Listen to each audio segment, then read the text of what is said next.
కృతజ్ఞతాస్తుతులు చెల్లించే వారంగా ఉండాలని దేవుడు ఆయన తెలియపరుస్తున్నారు.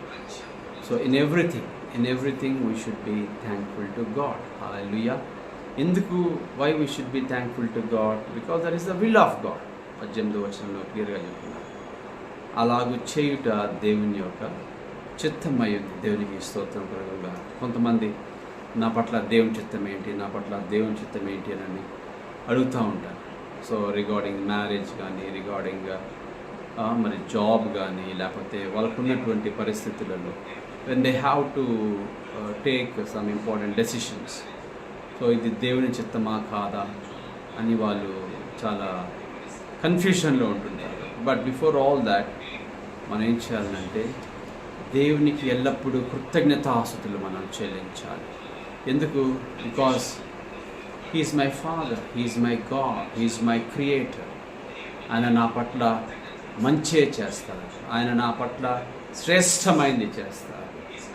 ఆయన పరిశుద్ధుడు, ఆయన నీతిమంతుడు, ఆయన అబద్ధాలు చెప్పే వ్యక్తి కాదు, ఆయన సత్యవంతుడు. He is the God to be trusted అని నీవు ఎల్లప్పుడూ ఆయనకి మనం ఎల్లప్పుడూ ఆయనకి కృతజ్ఞతాస్తుతులు చెల్లించాలి. హల్లెలూయా. సో మరి ఇప్పుడు చూస్తుంటే June month completed, 6 months complete అయిపోయింది. And by the grace of God we entered in to the 7th month, July మంత్లోనికి మనం ప్రవేశించాం కదా. So for that all the good things what God has done in our lives, we should be thankful to God. దేవునికి స్తోత్రం కలుగును గాక. So ప్రతి విషయమునందు కృతజ్ఞతాస్తుతులు చెల్లించాలి. ఎవ్రీథింగ్ హెల్త్ విషయంలో, స్టడీస్ విషయంలో, మరి దేవుడు నీకు ఇచ్చిన రక్షణ విషయంలో, దేవుడు మనకిచ్చిన యొక్క కృపావరముల విషయంలో, దేవుడు మనకి ఇచ్చిన జ్ఞానం విషయంలో, మన skills, talents, in everything, in the job, at our workplaces, at our everything what God has given us, what God has done to us, we must be thankful to God. దేవునికి స్తోత్రం కలుగును గాక. కీర్తనల గ్రంథము 103వ కీర్తన మొదటి 4 వచనాల్లో కృతజ్ఞత కలిగి ఉండాలని దేవుని యొక్క హృదయానుసారుడైనటువంటి దావీదు ఆయన చాలా గొప్పగా చెప్తున్నారు. 103వ కీర్తన మొదటి 4 వచనాలు. ఇది చాలా తెలిసినటువంటి కీర్తన ఇది. నా ప్రాణమా యెహోవాను సన్నుతించు. సో దావీదు తన ప్రాణానికి చెప్పుకుంటున్నాడు. He is speaking to his soul, to his spirit. ఏమని? ఓ నా ప్రాణమా యెహోవాను స్తుతించు. యెహోవా నా దేవా, నీవు అధిక ఘనత వహించిన వాడవు. దేవునికి స్తోత్రం కలుగును గాక. ఇంకేమనంటే నా అంతరంగమునున్న సమస్తమా ఆయన పరిశుద్ధ నామాన్ని స్తుతించు. ఆల్ ద ఇన్నర్ బీయింగ్స్, ఒక విధంగా తన యొక్క దేహమునకు, తన మనస్సునకు, అంతరాత్మకు, తన మరి ఎంటైర్ బాడీలో ఉన్న ఆర్గన్స్కి I think he is commanding, O my soul praise. యాటిట్యూడ్లో ఏంటంటే కృతజ్ఞత అనేది అందరికీ ఉంటుంది.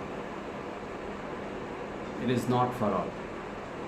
కొంతమంది మేలులు పొందుకునేదాకా ఒక రకంగా ఉంటారు, మేలులు పొందుకున్న తర్వాత ఇంకా అడ్రస్ ఉంటారు. They don't even thank. చిన్న వర్డ్ ఆఫ్ థ్యాంక్స్ కూడా చెప్పారు. సో అటువంటి వాళ్ళని ఏమన్నారంటే పశుప్రాయులు కూడా అనలేము. ఎందుకనంటే when we see dog is known to be a faithful animal కదా. కుక్కకి విశ్వాసం.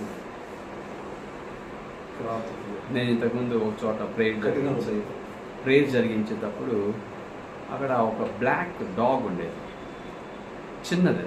అప్పుడు మేము లంచ్ టైం అయిపోయింది. సో లంచ్ వచ్చిన తర్వాత మేము లంచ్ చేస్తుంటే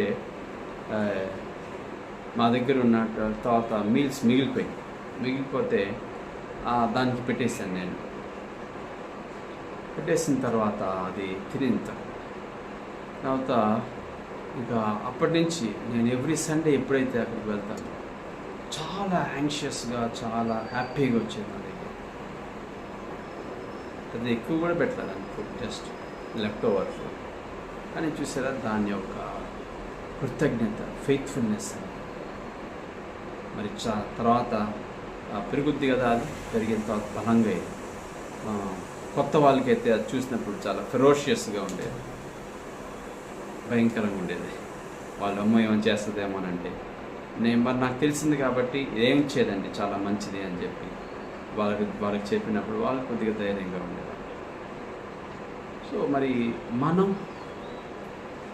దేవుడు మనల్ని ఆయన పోలికలో చేసుకున్నాడు, ఆయన ఇష్టంగా చేసుకున్నాడు, ప్రేమతో చేసుకున్నాడు. మరి ఎన్నో మేలులు చేశాడు, రక్షణ ఇచ్చాడు మన కోసం. దేవుడు చేసిన మేలుని మనం ఎన్నడూ మర్చిపోకూడదు, మనం ఎప్పుడు కూడా మర్చిపోకూడదు. నేను ఒకనొక పరిస్థితి, ఆ పరిస్థితిలో ఉన్నాను, నేను ఆ దౌర్భాగ్య పరిస్థితిలో ఉన్నాను. దేవుడు అంటే ఎవరో తెలియదు, పరిశుద్ధత అంటే ఏంటో తెలియదు, నీతి అంటే తెలియదు, రక్షణ లేని మార్గం లోకంలో ఉన్నాను. అటువంటి నన్ను దేవుడు దృష్టించి నేను నశించిపోకూడదని చెప్పి ఆయన నన్ను కనికరించి ఆయన తన పరిశుద్ధాత్మ ద్వారా ఆయన నన్ను ఈ యొక్క సంఘంలోనికి చేర్చి ఆయన పరిశుద్ధ మాటలు వినిపిస్తూ ఒక భక్తిగల మార్గం, మర్యాద గల మార్గం, పవిత్రమైన మార్గంలో ఆయన మార్గంలో నడిపిస్తున్నారని కృతజ్ఞత కలిగి. అవును, ఈ రక్షణ మార్గం అనేది it is much much worthful than silver and gold and properties. ఎంతవరకు అనుభవిస్తాం ఆ ప్రాపర్టీస్ కానీ, వెల్త్ కానీ, హోదాలు కానీ? ఊపిరినంత వరకు. ఊపిరి ఎప్పుడు ఆగిపోతుందో తెలియదు. కానీ దేవునితో మనం నడిచే ఆ జీవితం చాలా విలువైనది. Pleasing God, making God always happy, putting God always before us. రాయుదేమంటానంటే నా దేవుని నేను ఎప్పుడు నా యొక్క కన్నులు ఎదుట పెట్టుకొని నేను జీవిస్తున్నాను. హల్లెలూయా. ఇంతకుముందు మనం ఆయన ప్రజలం కాదు, but now we are his people. He has given certain laws, certain rules, and we are bound to obey those rules. మనం obey అవ్వాలి ఖచ్చితంగా. ట్రాఫిక్ రూల్స్ మనం వాయిలేట్ అవ్వడానికి లేదు, జాబ్లో రూల్స్ వాయిలేట్ అవ్వడానికి లేదు, బ్రేక్ చేయడానికి లేదు కదా. కాన్స్టిట్యూషన్, రాజ్యాంగం మనం బ్రేక్ చేయడానికి లేదు. ఇవన్నీ ఈ లోకంలో. దేవుడు ఆయనకి లా లేదా, పరిశుద్ధ గ్రంథం ఆజ్ఞాపించారు కదా, ఆజ్ఞలు ఉన్నాయి కదా, ఆయన కట్టడాలు ఉన్నాయి కదా, విశ్రాంతి దినం పరిశుద్ధంగా ఆచరించాలి ఆజ్ఞలు ఉన్నాయి. సో ఈ విషయంలో బ్రదర్ని ఐ మస్ట్ అప్రిషియేట్. వాళ్ళు చూడు, వర్షం ఉందని ఆగిపోయారు. వర్షం ఉంటే ఉద్యోగాలకు వెళ్ళరా, వర్షం ఉంటే అనారోగ్యం ఉంటే హాస్పిటల్కి వెళ్ళరా, వర్షం తగ్గిపోయిన తర్వాత వెళ్ళాలి అంటారు. That's the way. మనం దేవుణ్ణి ఎలాగ మనం లోబడితే we are honouring God, we are respecting God. చేయకపోతే that is not respecting God. ఎవరు చేస్తానంటే దేవుడు నన్ను రక్షించుకున్నాను, నన్ను కాపాడాడు, నాకు ఎన్నో మేలు ఇచ్చాడు. So I must worship the lord with the people of God. Hallelujah, hallelujah. So దేవుని యొక్క ఆజ్ఞను నీవు ఈరోజు నెరవేర్చి దేవుడు తప్పకుండా దానికి తగ్గ ప్రతిఫలం ఇస్తారు. దేవునికి స్తోత్రం కలుగును. So you must always be thankful to God, thankful to God. నా ప్రాణమా యెహోవాను సన్నుతించు, ఎప్పుడు స్తుతించు. ఆయన చేసిన ఉపకారములలో దేనిని మరొక ఆయన దోషములన్నిటినీ క్షమించువాడు. ఇది చాలా వండర్ఫుల్. ఒక వ్యక్తి క్షమించబడాలి, దేశము కనికరించబడాలి, కృపను పొందుకోవాలి. లేకపోతే దాని యొక్క రిజల్ట్ చాలా ఘోరంగా ఉంటుంది, చాలా ఘోరంగా ఉంటుంది. ఫర్ ఎగ్జాంపుల్ ఇప్పుడు సొదొమ గొమొర చూసాము. ప్రజలు దేవుని క్షమాపణ పొందుకున్నారా? లేదు, వాళ్ళకి క్షమాపణ లేదు. దేవుడు వాళ్ళని క్షమించరు. అసలు దేవుడు ఏమన్నారంటే, అసలు ఆ సొదొమ గొమొర ప్రజల గురించిన ఆ మొర, ఆ పాపము ఎటువంటిదో నేను వెళ్ళి చూస్తాను అన్నాడు కదా. సో ఆయన ఏంజల్స్ వచ్చారు, చూశారు ప్రాక్టికల్గా. వాళ్ళు చూసిన తర్వాత these people are very very wicked, the most wicked people, చాలా వికెడ్ పీపుల్, చాలా దుర్మార్గులు.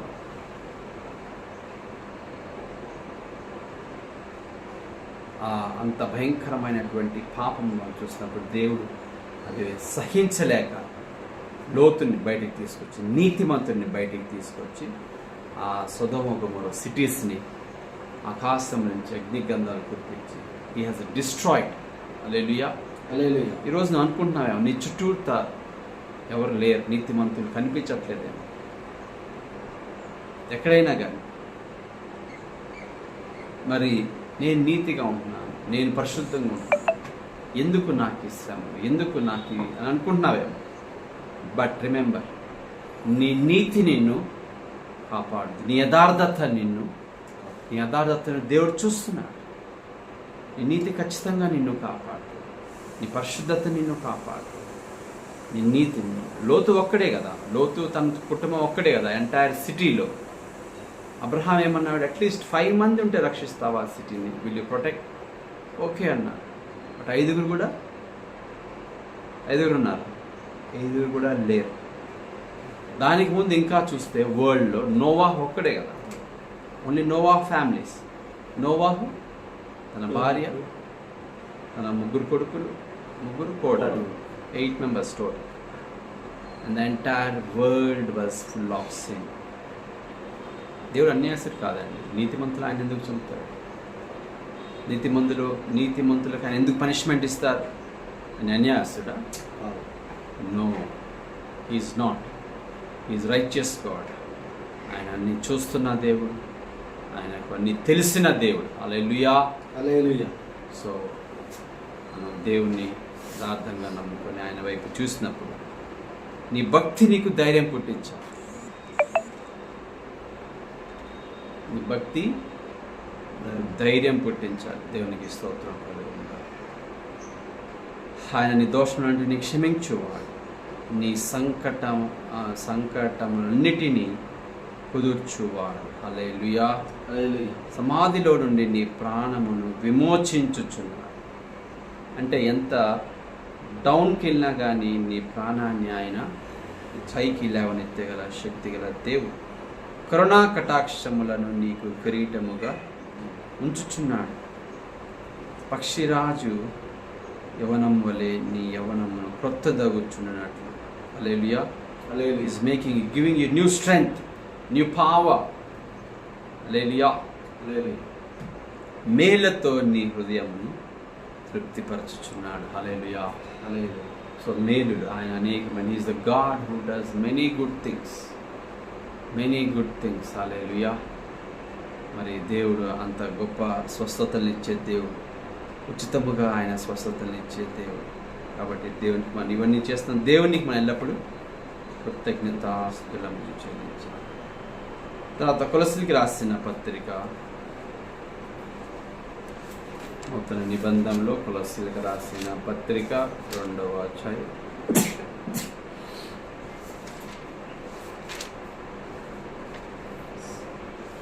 6-7 వచనాలు. కొలస్సీలకు రాసిన పత్రిక 2వ అధ్యాయం 6-7 వచనాలు చూద్దాం. కావున మీరు ప్రభువైన యేసుక్రీస్తును అంగీకరించిన విధంగా ఆయన యందు వేరుపారే ఇంటి వలె కట్టబడుచు మీరు నేర్చుకున్న ప్రకారముగా విశ్వాసం ముందే స్థిరపరచబడును.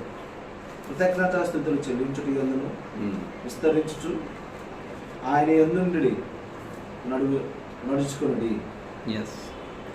సో 6-7 చాలా వండర్ఫుల్ వర్డ్స్. కావున మీరు ప్రభువైన క్రీస్తు యేసును అంగీకరించిన విధముగా, అంగీకరించాం కదా, క్రీస్తు యేసును రక్షకుడని అంగీకరించినప్పుడు we must stop there.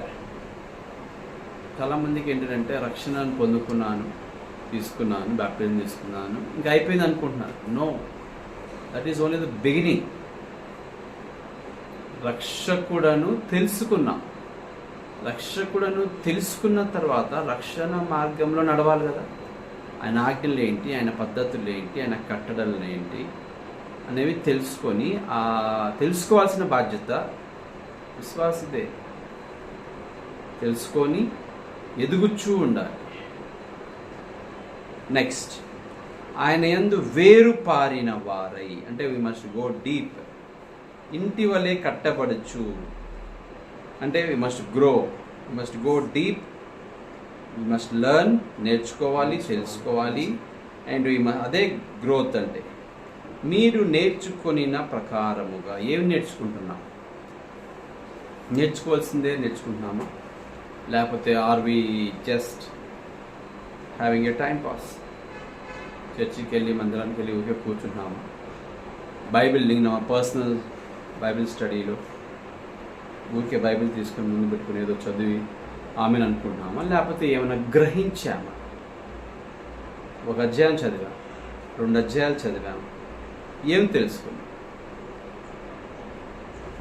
That is important. నేర్చుకున్న ప్రకారంగా ఏం నేర్చుకున్నాను? ఈ అధ్యాయం చదివాను, లేకపోతే ఈ ప్యాసేజ్ చదివాను, ఏం నేర్చుకున్నాను? అది ఉండాలి. Better if you maintain a book, దానిలో రాసుకోవాలి. ఓన్ ఈ పారాగ్రాఫ్ చదివాను, లూకాసు వార్త, తప్పిపోయిన కుమారుడు గురించి చదివాను. తప్పిపోయింది ఎవరు? ఏ కుమారుడు? 2వ కుమారుడు. చిన్న కుమారుడు కాదు, యాక్చువల్గా తప్పిపోయింది పెద్ద కుమారుడు. చిన్న కుమారుడేమో తప్పించుకొని వెళ్ళిపోయాడు. పెద్ద కుమారుడు దగ్గరుండి is only there with father only for name sake, నామకార్థంగా మాత్రమే ఉన్నాడు. ఆ తమ్ముడు వచ్చినప్పుడు నాన్న సంతోషపడ్డా, దిగులు పడ్డా? సంతోషపడినప్పుడు మరి నాన్న దగ్గరే ఉన్నాడు కదా. బట్ నాన్న క్వాలిటీస్ లేవు.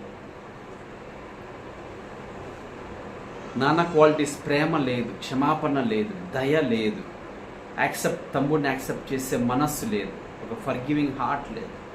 కానీ నాన్నకుంది, తండ్రికి ఉంది. అందుకని మనసును వచ్చుకొని బయటికి వెళ్ళిపోయారు. నేను ఇంతకాలం ఉన్నా నీ దగ్గర, ఒక గొర్రెనైనా ఒక మేకనైనా ఇచ్చావని కంప్లైంట్స్ చెప్తున్నారు. చాలామంది క్రైస్తత్వం అలాగుంది ఇవాళ. Only for name sake, but what about the qualities of the heavenly father? Heavenly father, forgiveness, accepting the sinners, praying for them, వాళ్ళ కోసం ప్రార్థించడం, వాళ్ళ కోసం ప్రయాసపడుట, ఇవి చాలా ప్రాముఖ్యమైనవి. సో మనం వేరుపారై, వెరీ ఇంపార్టెంట్ పాయింట్ ఏంటంటే, దేవుడు మనల్ని మొదటి ఆదామును జాగ్రత్తగా, దేవుడు మొదటి ఆదామును అవన్నీ ఏ రీతిగా ఆయన చేసి వాళ్ళని బట్టి సంతోషించాడా లేదా? సంతోషించాడు. ఎప్పుడు దాకా అంటే తప్పిపోనంత వరకు.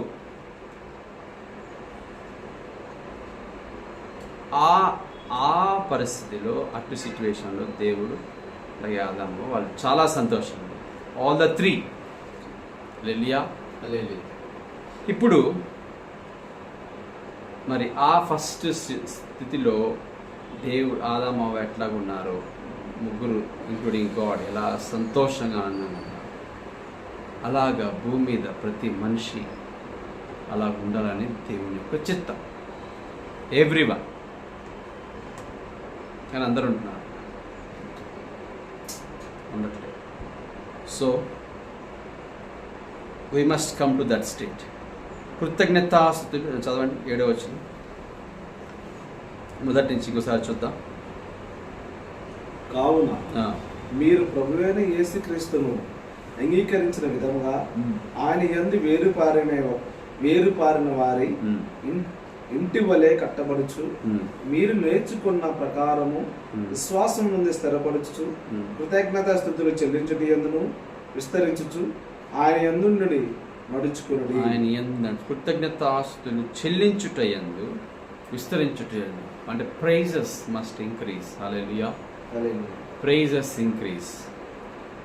ఇంట్లో జనాలు పెరిగి ఒకరు ఇద్దరు అవుతారు, ఇద్దరు ముగ్గురు నలుగురు అవుతారు. పెరుగుతున్నారా లేదా? ఫ్యామిలీ పెరుగుతున్నారు. ఇన్కమ్ పెరుగుతుందా లేదా? ఫర్నిచర్ పెరుగుతుందా లేదా? దెన్ అట్లాగే దేవుని విషయంలో కూడా మనకి మనం ఆయనకి ఇచ్చే విషయం పెరగాలి. కొంతమంది 10 సంవత్సరాలు అయినా ఆ ఒక 50 రూపాయలే, అది 50 నుంచి 100కి వస్తారు. శాలరీ పెరిగిందిగా, ఇంక్రిమెంట్స్ ఎప్పుడు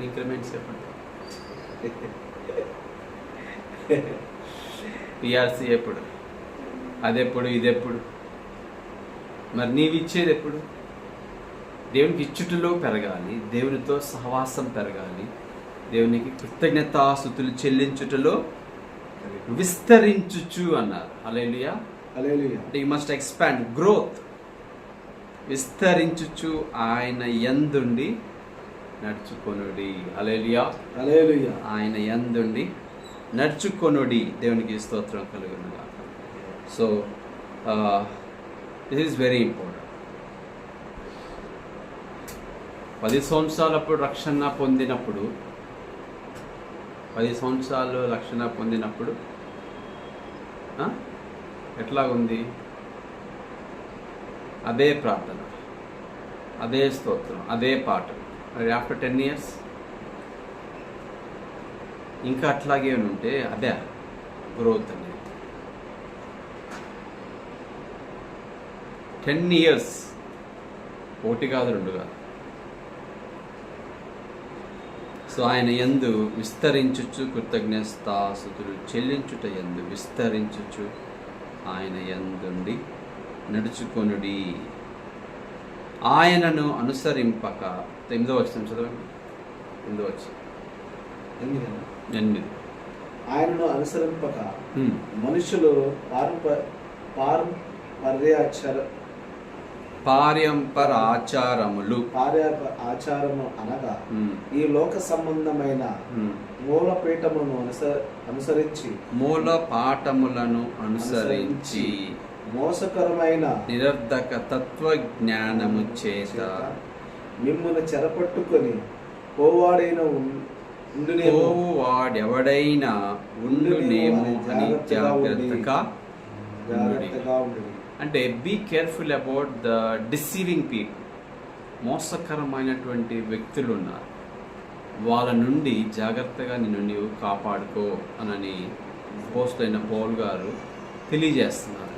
so they are some cheaters, therefore you have to protect yourself. ఆ బాధ్యత నీదే. అంటే సత్యవాక్యం కరెక్ట్గా బోధించే వాళ్ళు ఎవరు, మోసకరమైన బోధన బోధించే మోసగాళ్ళు ఎవరు, you must have that knowledge. Otherwise you are responsible for your spirit. నీ ఆత్మకు నీవే బాధ్యురాలు. కాబట్టి అని జాగ్రత్తగా ఉండుడి అంటున్నాడు. Okay, so this is one important point where మనం కృతజ్ఞతాస్తుతులు చెల్లించుటలో మనం విస్తరించేవారు. నెక్స్ట్ ఇంకో వాక్యం చూద్దాం. యెషయా గ్రంథం 12వ అధ్యాయం. యెషయా గ్రంథం 12వ అధ్యాయం 4-5 వచనాలు. దేవునికి స్తోత్రం. యెహోవాను స్తుతించుడి, ఆయన నామమున ప్రకటించుడి, జనములో ఆయన క్రియలను ప్రచురము చేయుడి, ఆయన నామమున ఘనమైనదని జ్ఞాపకమును తెచ్చుకొనుడి. యెహోవాను గురించి కీర్తన పాడుడి, ఆయన తన మహత్యమును వెల్లడిపరచును. దేవునికి స్తోత్రం. భూమి అందిందులో ఇది తెలియచేయబడును. యెహోవాను స్తుతించుడి, ఆయన నామమును ప్రకటించు. So we must always praise God. We must always keep praising God. Continuously మనం praise. జనములలో ఆయన క్రియలను మనం ప్రచురం చేయాలి. అందుకే సాక్ష్యం చెప్పేది ఎందుకే మనం ఎందుకు చెప్పాలి? అదొక ఆచారం కాదు. జనములలో ఇక్కడ ఏం చెప్తున్నారు? ఆయన క్రియలను ప్రచురము చేయుడి. Speak, tell to the people the God's works what he has done. అందుకు మనం సాక్ష్యం చెప్తాం. అర్థమైందా? కీర్తన యెషయా గ్రంథం 12:4. జనములలో ఆయన క్రియలను ప్రచురము చేయుడి. అలా చెప్పడం వలన ఆయన నామాన్ని మహిమపరచడం, ఆయన నామాన్ని ఘనపరచడం. యెహోవాను గూర్చి కీర్తనలు పాడమంటున్నాడు. We must sing songs. ఆయన తన మహత్యమును వెల్లడిపరచండి, భూమి అంతటను ఇది తెలియబడను. దేవునికి స్తోత్రం కలుగును. So we must preach, we must sing and we must do our testimonies. చివరి వచనం హెబ్రీయులకు రాసిన పత్రిక 12వ అధ్యాయం 28వ వచనం.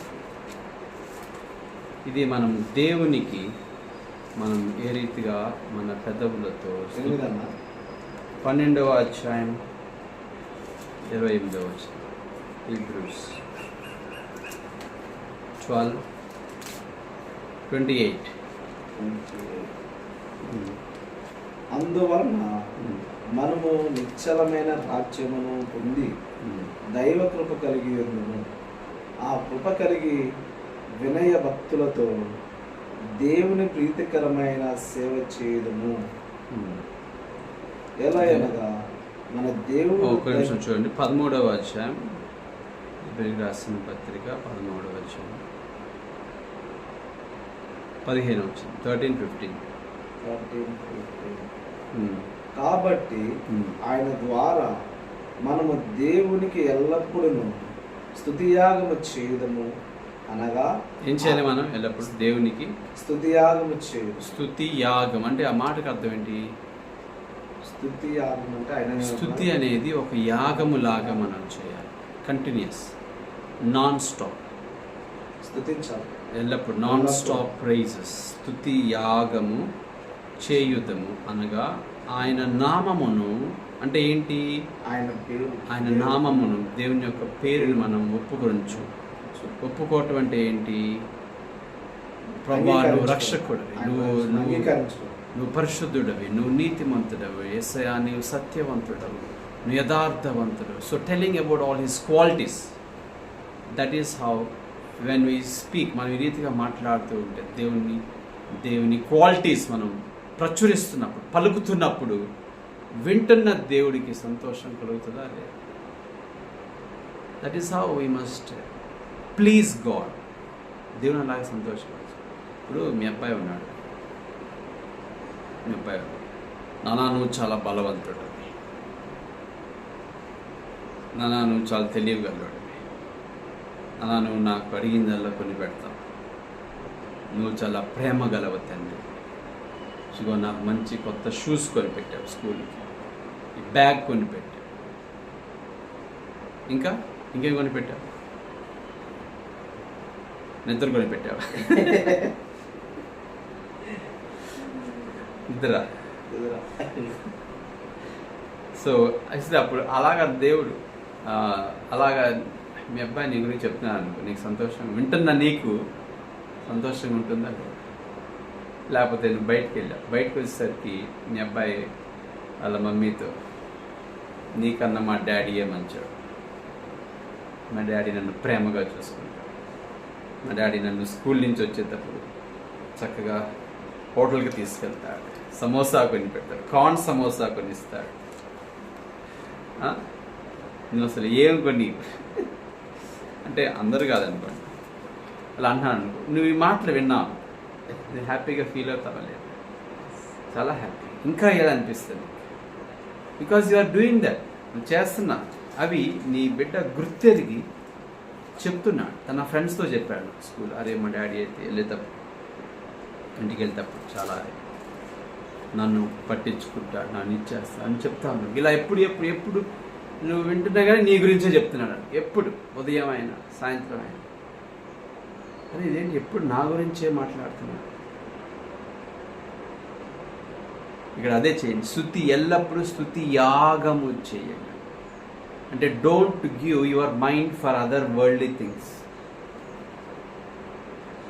థింగ్స్కి బాగా నీ మైండ్ని, మనస్సుని, నోటిని, కళ్ళను, నీ దేహమంతా ఎల్లప్పుడూ దేవునికి స్తుతిస్తావు. స్తోత్రం.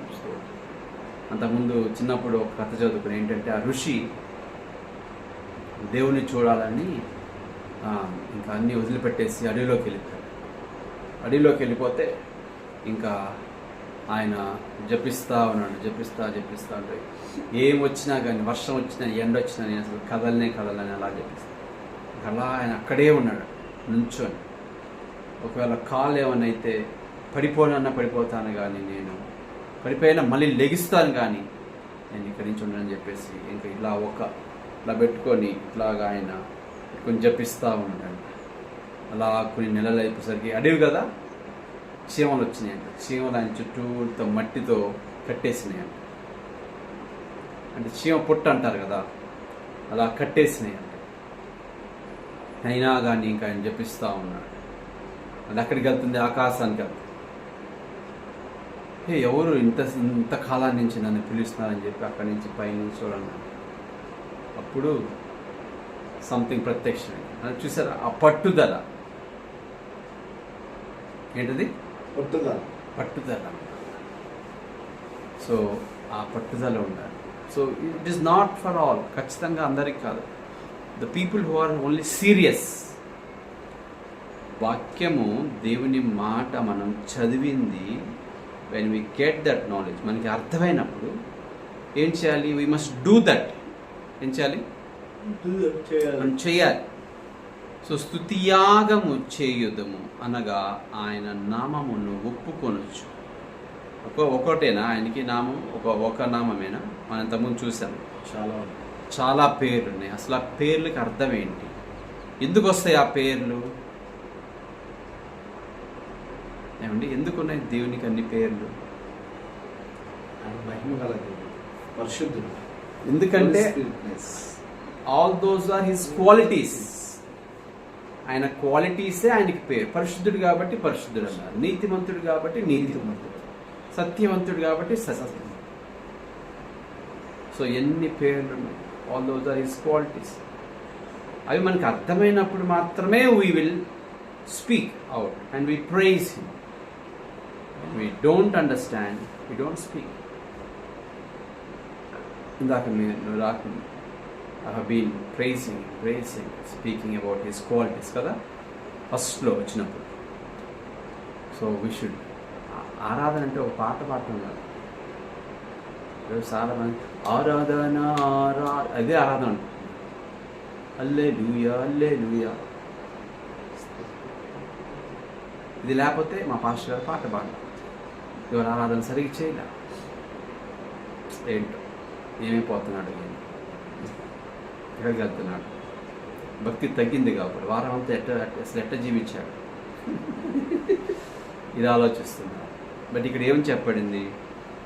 ఆయన ద్వారా మనం దేవునికి ఎల్లప్పుడూ స్తుతియాగము చేయదము అనగా ఆయన నామమును ఒప్పుకొనొచ్చు. ఒప్పుకోవాలి. జీవ ఫలము అర్పించదు అంటే ఫ్రూట్ ఆఫ్ ద లిప్స్. జీవ ఫలము కానీ ఇక్కడ ఫ్రూట్ అనేది your lips must yield some fruit. ముక్కు ఫలించాలి. ముక్కు ఫలించడం ఏంటండి? వాసన. ముక్కు బ్రీతింగ్ తీసుకోవాలి. వాసన అనేది కరెక్ట్గా అది అసెస్ చేయగలిగేటట్టు. మసాలా వాసన వస్తుంది అనుకో, ఇదేంటి ఏదో చచ్చిపోయిన వాసన వస్తుందంటే ఎట్లా కదా. ఫినాయిల్ వాసన వస్తుంది అనుకో, మసాలా వాసన వస్తుందంటే అంటే ముక్కులు సరిగ్గా పని చేయట్లా, అంటే ఫలించట్లా. పంట వేసాము, ఏ పంట వేసామో ఆ పంట రావాలి. ముక్కు దేనికుందో అది చక్కగా పనిచేయాలి. కళ్ళు దేనికున్నాయో అవి చూడాలి, అంటే అప్పుడు ఫలిస్తున్నాడు.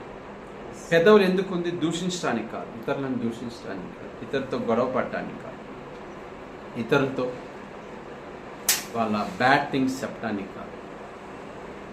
సో జీవము ఫలము ఫలించాలి. కాబట్టి ఆ రీతిగా మనం ఎల్లప్పుడూ దేవునికి ఒక స్తుతి యాగము నిత్యము మనము చేస్తూ ఉండాలని దేవుని యొక్క చిత్తమై ఉంది. హల్లెలూయా. దేవుని పరిశుద్ధ నామానికి మహిమ కలుగును గాక. ఆమేన్.